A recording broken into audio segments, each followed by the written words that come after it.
आज का जो लेक्चर अब ये होगा, हम लोगों का संविधान स्टार्टिंग हो जाएगा।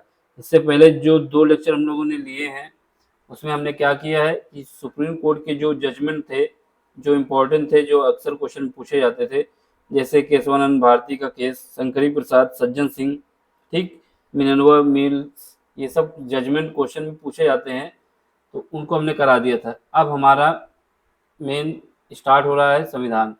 ठीक, इस संविधान में कितने अनुच्छेद हैं, कितने भाग हैं और कितनी अनुसूचियां हैं, ये सब हम बताएंगे आपको। चलो फिर पढ़ते हैं। पहला, संविधान। संविधान में जो अनुसूची 8 से 12 हो गई, यानी जब स्टार्टिंग में संविधान हम लोगों का बन के तैयार हुआ था तो उसमें 8 अनुसूची थी, और अब प्रेजेंट टाइम में कितनी अनुसूची हो गई हैं? 12 हो गई हैं। ठीक, इसके बाद भाग जो थे, स्टार्टिंग में कितने थे? 22 थे, अब कितने हो गए हैं? 25 हो गए हैं। गिनती में कितने हैं? 22 ही हैं, लेकिन इसमें जो काउंटिंग हो गई नहीं, पहले 22 थे, अब हो गए 25। इसके बाद अनुच्छेद की बात आती है, तो अनुच्छेद जो हमारे हैं 395 स्टार्टिंग में थे, लेकिन अब कितने हो गए हैं? 448 हो गए हैं। लेकिन इनकी काउंटिंग कितनी होती है? 395, 395 ए, 395 बी, ऐसे करके ना, कहीं पर ए बी सी ऐड किया गया है तो उसको भी भाग माना गया है। तो ये ऐसे माना जाएगा। तो कितने अनुच्छेद हो गए हैं? 448, और जो काउंटिंग के हिसाब से जो लास्ट है वो 395। तो हमें ये याद रखना है, ठीक है। अब हमें क्या है, देखो सबसे पहले तो जो क्या नाम है, अनुच्छेद। अनुच्छेद को मतलब कहा जाता है आर्टिकल। आर्टिकल जो है वो कितने हैं? आर्टिकल हमारे पास है, आर्टिकल हमारे पास है कितने? 395, यानी टोटल कितने हैं? 448, लेकिन लास्ट क्या लिखा जाता है? 395। इसके बाद सबसे छोटा क्या है? अनुच्छेद। उसके बाद क्या आता है? भाग। ठीक, उसके बाद क्या आता है? अनुसूची आती है, और पूरा जो कॉम्बिनेशन बनता है वो संविधान बनता है। ये पूरा जो है ये संविधान है। ये याद रख करने के लिए क्या है कि संविधान के अंदर क्या है? अनुसूची है, अनुसूची के अंदर क्या है? भाग है, भाग के अंदर क्या है? अनुच्छेद है। ठीक, अब देखते हैं कौन सा भाग क्या बताता है हमको। पहला भाग जो हमारे संविधान का है, एक तरफ हमने भाग लिख दिया है, दूसरी तरफ विषय लिखा है और फिर अनुच्छेद लिखे हैं। पहला भाग देखो, भाग इंपॉर्टेंट है। पहला, इसमें क्या बताया गया है कि संविधान का जो पहला भाग है उसमें बताया गया है संघ और उसके राज्य क्षेत्र, मतलब हमारे देश में जो संघ है और उसकी जो सीमा है उसके विषय में बताया गया है। ठीक, ये कितने अनुच्छेद में बताया गया है? 1 से लेके 4 तक, यानी जो आर्टिकल हैं 1 से लेके 4 तक इसी बात को बताएंगे कि संघ और उसके क्षेत्र क्या हैं। भारत के जो संघ और क्षेत्र है वो क्या है, इसके विषय में बताएगा भाग 1। स्टार्टिंग किससे होगी? जब तक हमारे पास डिफाइन नहीं होगा कि हमारा देश संघ जो है कहाँ तक है, तो हम कैसे स्टार्ट कर सकते हैं। तो सबसे पहले स्टार्टिंग में रखा गया संघ और उसके क्षेत्र, ठीक है। फिर उसके बाद जब हमारे पास एक बार लैंड आ गई, लैंड के बाद अब वहाँ पे रहने वालों की गिनती की जाएगी, ठीक है। तो इसके लिए क्या किया गया कि नागरिकता, नागरिक कौन कौन से होंगे, तो उनके विषय में भाग कौन बताएगा? भाग सेकंड। भाग सेकंड में बताया गया है कि नागरिकता, किनको नागरिकता प्राप्त है, किनको नागरिकता नहीं है, कौन से भारत के निवासी होंगे या संघ और उसके क्षेत्र में रहने वाले लोग। ठीक, तो भाग अगर सेकंड कहता है तो आपसे पूछा क्वेश्चन ऐसे पूछा जाएगा कि संघ और उसके क्षेत्र के बारे में किस भाग में बताया गया है, तो बताएंगे भाग 1 पे। किस अनुच्छेद में बताया गया है? 1 से लेकर 4 तक। वही अगर क्वेश्चन पूछता है कि नागरिकता के विषय में, नागरिकता के विषय में किस भाग में बताया गया है, या भाग को पार्ट कहा जाता है, किस भाग में या पार्ट में, तो भाग सेकंड में। अगर आपसे पूछता है कि इसके अनुच्छेद कितने हैं, तो अनुच्छेद 5 से लेके 11 तक, 5 से 11 तक जो अनुच्छेद हैं वो इस बात को बताते हैं किसको नागरिकता है, कौन से नागरिक हैं भारत संघ क्षेत्र में रहने वाले, ठीक है। तो नागरिकता की बात की जाएगी तो भाग सेकंड होगा। आर्टिकल कौन से होंगे? 5 से 11। फिर उसके बाद आती है भाग 3 की। भाग 3 देखो, जब पहले तो देश की सीमा बता दी गई कि क्या होगी, फिर उसके बाद उसके नागरिक बता दिए गए। अब जब नागरिक हैं उसमें तो उनके कुछ अधिकार होंगे, तो तीसरे भाग में क्या बताया जाएगा कि उनके अधिकार क्या है। भाग 3 बताएगा मूल अधिकार। सीक्वेंस से याद रखना, पहले पहले भाग में बताया गया कि क्या सीमा है, कौन सा संघ है, कौन सा क्षेत्र है, उसका उसके विषय में बता दिया गया। दूसरे भाग में वहां पे रहने वाले लोगों के विषय में बताया गया। तीसरे भाग में क्या होगा, जब लोग रह रहे हैं तो उनके लिए कुछ उनके अधिकार होंगे। तो आप याद रखना तीसरा भाग क्या बताता है कि मूल अधिकार, और मूल अधिकार कहाँ से स्टार्ट होंगे, ये स्टार्ट होंगे 12 से लेके 35 तक, क्योंकि 5 से 11 तक जो आर्टिकल है या अनुच्छेद है उसमें क्या बताया गया है, उसमें बताया गया है कि कौन लोग नागरिक होंगे। और 1 से लेके 4 तक में क्या बताया गया है कि भारत संघ क्या होगा, भारत का क्षेत्र क्या होगा। फिर उसके बाद 12 से लेके 35 तक क्या बताया गया है कि जो लोग हैं उनके क्या अधिकार होंगे। जब लोगों के अधिकार पता चल गए तो कुछ समाज कल्याण का विभाग होगा कि जो गरीब है उनके लिए कुछ किया जाए। तो गरीबों के लिए करने के लिए भाग 4 याद रखना कि राज्य के नीति निर्देशक तत्व, DPSP, directive principle of state policy. तो भाग 4 में क्या बताया जाएगा, राज्य के नीति निर्देशक तत्व। याद रखना भाग 4 बताता है राज्य के नीति निर्देशक तत्व। ये किस अनुच्छेद से स्टार्ट होंगे, अनुच्छेद जो होगा 36 से 51 तक, 36 से 51। ठीक है, तो क्या हुआ, सीक्वेंस याद रखना। पहले भाग में बताया गया संघ और उसका क्षेत्र, इसके लिए आर्टिकल कहाँ से है, अनुच्छेद 1 से लेकर 4 तक। फिर दूसरे भाग में नागरिकता के विषय में बताया गया, उसके लिए कौन से अनुच्छेद यूज किए गए, 5 से 11 तक। फिर तीसरे भाग में क्या बताया गया, तीसरे भाग में बताया गया कि जो लोग हैं उनके मूल अधिकार क्या होंगे, इसके लिए किस आर्टिकल का यूज किया गया, 12 से लेके 35 तक। फिर उसका चौथे भाग में बताया गया कि जो लोग हैं उनके सामाजिक कल्याण के लिए क्या किया जाए। तो भाग चौथा है, चौथे भाग में राज्य के नीति निर्देशक तत्व, यानी राज्य की क्या जिम्मेदारी है, क्या करना चाहिए जो गरीब हैं, ठीक है, उनके लिए, और जो देश में रह रहे हैं उनकी सुविधाओं के लिए। तो इसके लिए आर्टिकल कौन से है, 36 से 51 तक। अब इसके बाद जो लोग हैं उनके भी कुछ कर्तव्य होंगे। तो इसको भाग 4A को कब जोड़ा गया, देखो भाग स्टार्टिंग में कितने थे, स्टार्टिंग में भाग हमारे पास 22 थे, लेकिन अब कितने हो गए हैं, 25। लेकिन उनकी गिनती नहीं पड़ी है, बल्कि उनके अंदर भाग डाल दिए गए। जैसे ये भाग 4A का मतलब भाग जो है वो भाग 4 में ऐड किया गया है। भाग 4 और भाग 5 के बीच में भाग 4A ऐड किया गया है।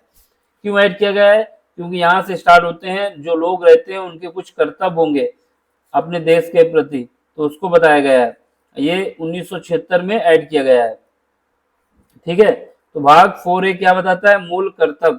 ये कहाँ से कहाँ तक है, जो अनुच्छेद 51 है, 51 में ए जोड़ा गया है। इसमें 51A में हमारे जो कर्तव्य होंगे उनको जोड़ा गया है। ठीक है, तो कर्तव्य के विषय में क्या हुआ, भाग 4A बताएंगे, आर्टिकल कौन सा बताएंगे, 51A। ठीक, अब इसके बाद जब ये हो गया तो अब इसके बाद संघ जो है वो कैसे राज करेगा, कानून क्या होगा, इसके विषय में तो नंबर आता है। तो भाग 5 में क्या होगा, संघ होगा। ठीक, संघ में उसके जो कार्य हैं उसके विषय में बताया जाएगा। तो भाग 5 संघ के लिए क्या अनुच्छेद है, अनुच्छेद 52 से 151 तक, यानी इसके बीच में जो संघ के पास पावर है, जो यूनियन के पास पावर है, उसके विषय में बताया जाएगा। तो अनुच्छेद 52 से 151 तक जो भी बात बताई जाएगी वो संघ के विषय में बताई जाएगी। भाग 1 में बताया गया है कि संघ और उसका क्षेत्र क्या होगा, जबकि भाग 5 में ये बताया जा रहा है कि जो संघ है उसका कर्तव्य, उसके रूल, वो कैसे शासन करेगा, ये सब उसमें बताया जाएगा भाग 5 में, अनुच्छेद 52 से लेके 151 तक। फिर उसके बाद भाग के 6 में क्या आएगा, संघ की बात हो गई। अब राज्य की बात आएगी, जो स्टेट अलग अलग है, यूपी, बिहार, उड़ीसा, तमिलनाडु, है ना, केरल और अरुणाचल प्रदेश, मणिपुर, ये सब इनके विषय में भाग 6 में। इसमें क्या आएगा, राज्य। और इसके लिए अनुच्छेद कहाँ से स्टार्ट होगा, भाग 6 के लिए अनुच्छेद जो स्टार्ट होगा मेरा, वो भाग 6 के लिए जो अनुच्छेद स्टार्ट होगा, अनुच्छेद 152 से 237, यानी 152 से लेके 237 तक किसकी बात होगी, राज्य की। और 152 से लेके 151 तक किसकी बात होगी? संघ क्षेत्र की। ठीक, संघ कैसे शासन करेगा। अब इसके बाद किसका नंबर है? भाग 7 का। भाग 7 में क्या बताया गया? जब राज को बता दिया गया, संघ बता दिया गया, राज बता दिया गया। अब भाग 7 संविधान का 7वां अधिनियम, जो 7वां अधिनियम था उसके द्वारा भाग 7 को हटा दिया गया है, निरस्त कर दिया गया है। ठीक है, भाग 7 संविधान संशोधन जो 7वां था, तो आपसे क्वेश्चन पूछ सकता है कि किस संविधान संशोधन के तहत भाग 7 को, पार्ट 7 को संविधान से निराशित किया गया है, यानी रिमूव कर दिया गया है। तो ये बताएंगे कि 1956 में 7वां संविधान संशोधन हुआ था, उसके तहत इस भाग को हटा दिया गया था। और इसमें कौन सा अनुच्छेद शामिल था? अनुच्छेद 238, यानी 238 अनुच्छेद को हटा दिया गया है भाग 7 से। अब इसके बाद नंबर आता है भाग 8। भाग 8 में क्या है? संघ राज क्षेत्र। संघ राज क्षेत्र के विषय में बताया जाएगा भाग 8 में। ठीक, इसके लिए कौन सा अनुच्छेद यूज किए जाएंगे? इसके लिए जो अनुच्छेद हैं वो है 239 से लेके 242 तक। भाग 8 संघ राज क्षेत्र, अनुच्छेद 239 से लेके 242 तक। फिर उसके बाद भाग 9 आता है। भाग 9 में पंचायत, पंचायत के विषय में है। तो पंचायत के विषय में रखा गया है अनुच्छेद 243 से 243 ओ तक, याद रखना। भाग 9 में पंचायत के विषय में बताया गया है। आर्टिकल कहाँ से कहाँ स्टार्ट हुआ है? पंचायत के विषय में जब बताया गया तो आर्टिकल 243 से 243 ओ तक। ठीक है, उसी में पार्ट रखे गए हैं। अब सुनो भाग 9A। भाग 9A में क्या जोड़ा गया है? जैसे हमने बताया था कि जो भाग स्टार्टिंग में थे 22 थे, लेकिन अब कितने हो गए? 25 हो गए हैं। तो एक भाग जोड़ा गया था 4A में, एक भाग यहाँ पे जोड़ा गया 9A में। तो इसमें क्या है? नगर पालिका के विषय में बताया गया है। नगर पालिका के विषय में बताया गया है, तो इसके अनुच्छेद जो है 243 ओ के बाद क्या आता है? पी। 243 पी से लेके 243 जेड जी तक, यानी पी से लेके ए तक आएंगे, फिर ए से लेके जी तक जाएंगे, पी से जेड तक आएंगे, फिर उसके बाद फिर रिपीट कर देंगे साइकिल, तो ये डबल हो जाएगा। तो ये क्या होगा? अनुच्छेद 243 पी से 243 जेड जी तक। अब इसके बाद भाग नंबर आया, किस भाग का नंबर आया? भाग 10 के विषय में देख लो। भाग 10 में क्या है? इसमें अनुसूचित और अनुसूचित जाति और अनुसूचित जनजाति क्षेत्र के विषय में, अनुसूचित जाति और अनुसूचित जनजाति के क्षेत्र के विषय में किस भाग में बात की गई है? तो ये भाग 10 है। भाग 10 में अनुसूचित जाति और अनुसूचित जनजाति के विषय में बताया गया है। तो इसके लिए जो आर्टिकल है अनुच्छेद 244 से 244 ए तक, अनुच्छेद 244 से 244 ए तक। इसमें भाग 10 क्या बताया गया है कि अनुसूचित जाति और जनजाति क्षेत्र के विषय में बताया गया है। अनुसूचित जाति और अनुसूचित जनजाति क्षेत्र के विषय में किस भाग में बताया गया है? भाग 10 में। इसके बाद भाग 11 की बात आती है। भाग 11 का देख लो, पार्ट 11। इसमें संघ और राज्यों के बीच संबंध कैसा होगा, यानी स्टेट और यूनियन के बीच क्या रिलेशन होगी, कैसे शासन करेंगे, इनके बीच जो शक्तियां हैं वो कैसे बांटी जाएंगी। तो ये भाग 11 में संघ और राज्यों के बीच संबंध। ठीक है, अनुच्छेद 245 से 243 तक, अनुच्छेद 245 से 243 तक किसमें बात की गई है? संघ और राज्य के बीच संबंध के विषय में बात की गई है। ठीक, अनुच्छेद 245 से 263 तक, अनुच्छेद 245 से 263 याद रखना।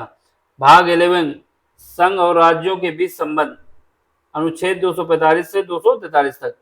अब भाग 12 की बात देखो। भाग 12 में क्या है? वित्त, संपत्ति, संविधाएं और वाद, यानी वित्त, संपत्ति, संविधाएं और वाद, इसके विषय में किसमें बताया गया? भाग 12 में, अनुच्छेद 264 से 300 ए तक। देखो ये याद रखना, क्वेश्चन पूछा जाता है। भाग 12 में वित्त, संपत्ति, संविधा और वाद के विषय में किसमें बताया गया है? भाग 12 में। किस अनुच्छेद से लेके? अनुच्छेद 264 से 300 ए तक। अब भाग कौन सा देखोगे? 13 देख लो। भाग 13 में क्या है? भाग 13 में भारत के राज्य क्षेत्र के भीतर व्यापार, वाणिज्य और समागम, यानी कि भाग 13 में बताया गया है कि आप भारत के क्षेत्र के भीतर व्यापार कर सकते हैं और रह सकते हैं कहीं पर भी, ठीक। और इसके लिए अनुच्छेद जो यूज किए गए हैं, आर्टिकल जो है 301 से लेके 307 तक, 301 से लेके 307 तक जो आर्टिकल यूज किए गए हैं भाग 13 में यूज किए गए हैं। अब इसके बाद भाग 14 देख लो, पार्ट 14 या भाग 14। इसमें क्या है, संघ और राज्यों के बीच, संघ और राज्यों के अधीन सेवाएं, जो यूपीएससी के एग्जाम होते हैं, तो भाग 14 में संघ और राज्यों के बीच अधीन सेवाएं, ठीक। तो इसके समय कहां से कहां तक आर्टिकल है, अनुच्छेद 308 से लेके 323 तक है, भाग 14 है। अगर आपसे पूछता है कि यूपीएससी का जो एग्जाम होता है वो किस भाग के हिसाब से बताया गया है कि सेवाएं होंगी, तो भाग 14 है, संघ और राज्यों के अधीन सेवाएं, अनुच्छेद 308 से 323 तक। अब इसके बाद एक भाग और ये जोड़ गया है, अभी तक दो भाग देख चुके थे, कौन सा, 4A 9A, अब 14A। तो ये क्या हो गया, भाग 3, पहले कितने थे, 22 थे, ये जो 3 हो गए, इसके बाद कोई नहीं जोड़ा जाएगा, 25 हो गए। तो भाग 14A अधिकरण यानी ट्रिब्यूनल के विषय में बताया गया है। इसमें क्या है, भाग 14A, इसमें अनुच्छेद 323A से लेके अनुच्छेद 323B तक, अनुच्छेद 323A से लेके अनुच्छेद 323B तक अधिकरण भाग 14A में बताया गया है। अब नंबर आता है भाग 15। भाग 15 में क्या बताया गया है, निर्वाचन आयोग, जो चुनाव आयोग है उसके विषय में भाग 15 में बताया गया है। इसके लिए आर्टिकल कितना है, अनुच्छेद 324 से लेके 329A तक, यानी भाग 15 में निर्वाचन आयोग के विषय में बताया गया है। और इसमें जो अनुच्छेद, जो आर्टिकल यूज किए गए हैं 324 से लेके 329A तक। अब इसके बाद नंबर आता है भाग 16 का। भाग 16 देख लो, भाग 16 में क्या है, इसमें बताया गया कुछ वर्गों के लिए विशेष उपबंध, कुछ वर्गों के लिए विशेष प्रावधान किए गए हैं, इसके लिए भाग 16 में बताया गया है। और अनुच्छेद कौन से है, 330 से लेके 342 तक, 330 से लेके 342 तक। अब इसके बाद नंबर आता है भाग 17 का। भाग 17 बहुत इंपॉर्टेंट है, इसमें राजभाषा के विषय में पूछा गया है। तो इसके आर्टिकल कहाँ से है, अनुच्छेद 343 से 351 तक, अनुच्छेद 343 से 351 तक भाग कौन सा है, 17 है। अब अभी यूपीएससी में पूछा गया था ये वाला क्वेश्चन कि भाग 18 किससे संबंधित है, आपातकाल उपबंध। तो ये भाग 18 आपातकाल उपबंध से है, और ऐसे ही लगाया गया था कि भाग 18 किससे संबंधित है, तो ये आपातकाल उपबंध लगाया गया था, इसका मतलब ये सही था। तो भाग 18 आपातकाल संबंध, इसके लिए जो अनुच्छेद है, जो आर्टिकल है 352 से लेके 360 तक, 352 से लेके 360 तक, ठीक है। अब नंबर आता है भाग 19। भाग 19 में क्या है, प्रकीर्णन होता है। इसमें क्या है, अनुच्छेद 361 से लेके 367 तक, ठीक। अब इसका भाग 20 का नंबर आता है। भाग 20 भी बहुत इंपॉर्टेंट है, संविधान में संशोधन जो होता है, संविधान के संशोधन के लिए आर्टिकल कौन सा यूज किया जाएगा, 368, और ये किस भाग में है, भाग 20 में है। फिर उसके बाद भाग 21 का नंबर आता है। इसमें क्या है, अस्थायी संक्रमणकालीन और विशेष उपबंध, इसके लिए जो आर्टिकल यूज किए जा रहे हैं 369 से 392 तक।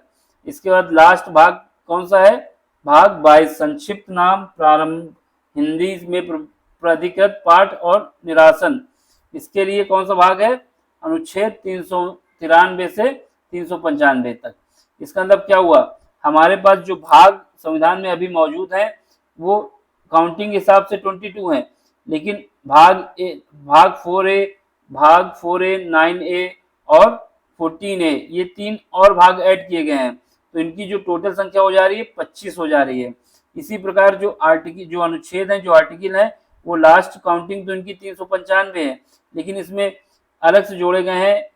जैसे हमारे पास ये अलग जोड़ा गया था, किसका, ये नगर पालिका के लिए 243 पी से 243 ZG तक, तो ये सब काउंट करेंगे तो ये टोटल हो जा रहे हैं 448, ठीक है। इस लेक्चर में केवल हमने यही बताया आपको कि भाग क्या है, विषय क्या है, और अनुच्छेद क्या है। अब हमको याद कौन कौन से रखने हैं, पहला तो ये याद रखना है कि मूल कर्तव्य वाला बहुत पूछता है, उसके बाद मूल अधिकार वाले भी बहुत पूछा जाता है, राज्य के नीति निर्देशक तत्व वाले पूछे जाते हैं। यानी पहले स्टार्टिंग के जो हमारे पास 1 से लेके 5 तक हैं, ये सारे के सारे इंपॉर्टेंट हैं, इंपॉर्टेंट सारे हैं, कोई क्वेश्चन पूछने से कहीं से भी पूछ सकता है, ठीक है। उसके साथ ये 14A वाला जो अधिकरण वाला है, ये भी बहुत इंपॉर्टेंट है। और इसके बाद भाग जो 20 है और भाग 17 है भाषा और संविधान के संशोधन, ये भी इंपॉर्टेंट है, तो ये हमको याद रखने हैं। इससे क्वेश्चन आते हैं, एसएससी में आएगा, यूपीएससी में आएगा, पीसीएस स्टेट में आएगा, ठीक है। समझ में आया तो लाइक करना है, शेयर करना है, सब्सक्राइब भी करना है।